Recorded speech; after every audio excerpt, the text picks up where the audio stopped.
Who got into the dog food? I can see you even though your eyes are closed.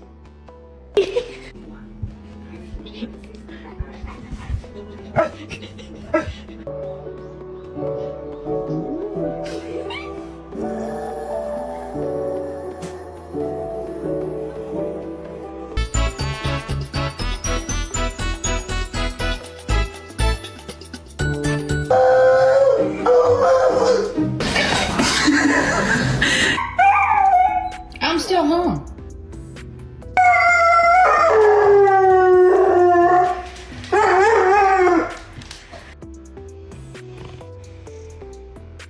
What's the matter, Moon?